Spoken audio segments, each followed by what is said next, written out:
ও মাছ পাছ না এলো খাদ্যৰ আছে দুখন নামত লৈ যাব হ্যাঁ হয় দিবা এটা আনা নাই সব পথাৰত আছে এটা হঠাতে কোন আছে অলপ আগত বোলে মানুহ আহি আছে ঘৰ ভাঙি হেল্ল' নানে সাইডে সাইডে আইডিয়া লাগতো সাইডে সাইডে আইডিয়া দেখাই দিলে হৈ যায় বোলে এখন আমাৰ আছে আমি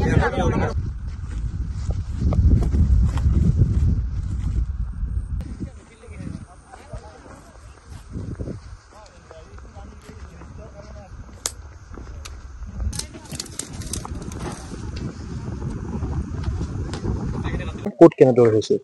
এইখিনি ৰাক্ষসনী চৰ হয় ইয়াতে আমি খবৰ পোৱা মতে মানে অলৰেডি কিছুমান মানুহে ইয়াতে অবৈধভাৱে আছে বুলি কৈছিলে পিটিশন আমি তেনেকে পাইছো আৰু সেই সংক্ৰান্তে পিটিশনখন লৈ পেলাই আমি ইয়াতে আজি আহিলো দেখিছো কিছুমান মানুহ ইয়াতে মানে আছে তো যিখিনি তেওঁলোকে অবৈধভাৱে ঘৰ চৰ বনাই আছে তেওঁলোকক ভাঙিবৰ কাৰণে কৈছো আৰু যদি যোনে যোনে ভাঙা নাই তেওঁলোকৰ খিনি আমি অলপ উচ্ছেদ অভিযান কৰিছো মানে 16 মান বিঘা হ'ব ইয়াতে 15-16 বিঘা মাটি হ'ব গোটেইখিনি ৰাক্ষসনী চৰৰ আণ্ডাৰতে হয় মানে একাংশ দালালে আচলতে এই ক্ষেত্ৰত আগবাঢ়োৱা বুলি মই হেতু দালালৰ কথাটো গম নাপাওঁ বাৰু মই পিটিশনখনৰ ভিত্তিতহে আহিছো একচুয়ালি এতিয়া ঘৰ ভাঙি দিয়া হৈছে ঘৰ ভাঙি দিয়া হৈছে একচুয়ালি এখিনি মহৰ খুটিৰ কাৰণে হয় তো মহ আৰু গৰু পালকৰ কাৰণে এখিনি মানে তেওঁলোকে ইয়াতে ৰাখে তো যেতিয়া বেলেগ খেতি কৰিছে আপোনালোকে দেখিছে ফেন্সিং দিছে তেওঁলোকে বেলেগ ঘৰ বনাইছে নহয় জানো সেইখিনি কাৰণে মহখিনিৰ বা গৰুখিনিৰ মানে দিগদাৰ হৈছে তেওঁলোকে পানী খাবলৈ যাব পৰা নাই আপোনালোকে দেখিছে বস্তুখিনি তো সেইটো কাৰণে আমি আজি আহিব লগা হৈছে ইয়াতে কৈছে মানে মোৰ জন্মগাঁৱৰ হা মোৰতো আজি বহু বছৰ বাস কৰি থাকিলো গতিকে ইয়াত বাহিৰে বিদেশী মানুহ আনি পেলাই লিজত মাটি গিলা দিছে দিলি আৰু খেতি বাতি কৰাৰ পিছত আমাৰ মুহিন্তি ৰাখাৰ কাৰণে হা মুহিন্তি ৰাখাৰ কাৰণে আমাৰ গৰু ছাগল ৰাখাৰ কাৰণে আমাৰ মানুহখিনিৰ অসুবিধা হৈছে কাৰণ আমি চৰকাৰক অবজেকশ্যন দিছো চিএমৰ তাতে অবজেকশ্যন দিছো যে আমাক চৰহেন্তি লাগে কোনে লিজত মানে এতিয়া মানুহটো দেখাই পায় মানুহবিলাক লগ নাপাওঁ ৰাতি ট্ৰেক্টৰ মাৰে দিনততো লগে নাপাওঁ পথাৰত গেজি হিচাপ সেইকাৰণে আমাক বাকযুদ্ধ আছিল কাৰ লগত হৈছিল বাকযুদ্ধ যে হৈছিল কাৰ লগত হৈছিল বাকযুদ্ধ মানে চিনটোহঁতে আমি হেৰি মানে চৰকাৰী কোন হয় চিনটো কোন না শুনো চৰকাৰী মাটিত থকা বুলি কয় আমাক এভেকশ্যন কৰি দিব আমি চৰকাৰী মাটিত আছো ফৰেষ্ট ডিপাৰ্টমেন্টৰ মাটিত আছো আপোনালোকে অবজেকশ্যন দিয়াৰ কাৰণে আপুনি চৰকাৰী মাটি থাকা চৰকাৰী মাটিত থাকা বুলি কৈছে চিনটোৱে কৈছে এইখিনি কথা শুনো কৈছে যে আপোনালোকে চৰকাৰ ফৰেষ্ট ডিপাৰ্টমেন্টত মাটিত আছে সেইগিলা ঠিক কৰি ল'ব নোৱাৰা চৰ এভেকশ্যন কৰিব আহিছে দালাল ইয়াত জড়িত হৈ আছে বহুত দালাল জড়িত আছে মোটামুটি 50-60 মান দালাল জড়িত আছে নাম তেনেকে নাজানো নাই তেখেতে মোক কোৱাজনৰ কথাহে কৈছো আপুনি শুনো আৰু চিন্তু দুয়োটাই কৈছে দুয়োটাই তেওঁ কৈছে না যে আপোনালোক ফৰেষ্ট ডিপাৰ্টমেন্টৰ মাটিত ঘৰ বান্ধি আছা সেইগিলা ঠিক কৰিব পৰা নাই চৰ এভেকশ্যন কৰিব আহিছা গেজিং ৰিজাৰ্ভ আমাক লাগে গৰু মুচাৰা কৰি এইখিনিয়ে কথা ইয়াতে বাহিৰৰ পৰা কিমান মানুহ বাহিৰৰ পৰা বহুত মানুহ আহিছে কিন্তু মানুহগিলা আহি পলাই হঠাৎ আজি 3-4 বছৰ আগৰ পৰা আহি আছে আৰু ইবাৰো তাৰমানে বেছি হৈছে অলপ ক'ৰ পৰা আহিছে এইবিলাক মানুহ গড়েমাৰী চাইডৰ তোমাৰ মুকালমুৱা বুলি কয়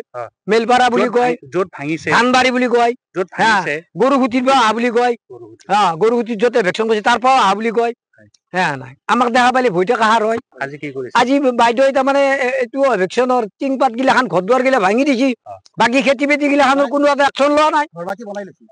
ঘৰ মাটি বনাই লৈছি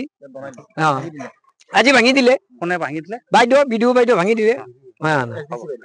SDC বাইদেউ ও মাছ পাছ না এলো খাদ্যৰ আছে দুখন নামত লৈ যাব হ্যাঁ হয় দিবা এটা আনা নাই সব পথাৰত আছে এটা হঠাতে কোন আছে অলপ আগত বোলে মানুহ আহি আছে ঘৰ ভাঙি হেল্ল' নানে সাইডে সাইডে আইডিয়া লাগতো সাইডে সাইডে আইডিয়া দেখাই দিলে হৈ যায় বোলে এখন আমাৰ আছে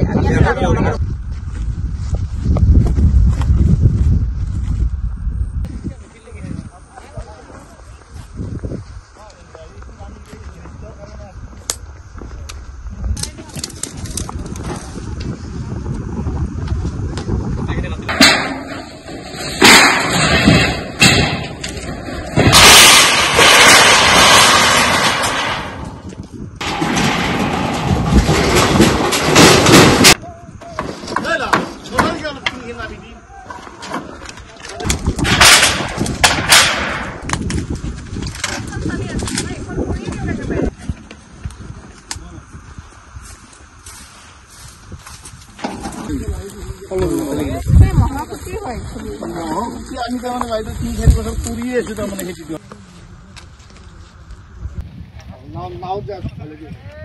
মঙ্গলবাৰ তাতে আছে ৰিজিং ৰিজাৰ্ভ তো কাৰ আছিল জানা কাৰ আছিল? আম্বিৰিয়াৰ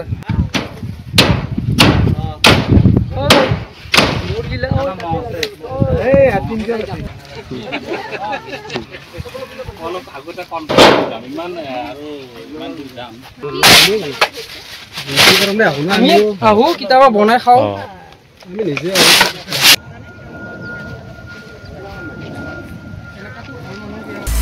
আপুনি বিচৰা বাতৰি পাব কেৱল নিউজ 18 এপত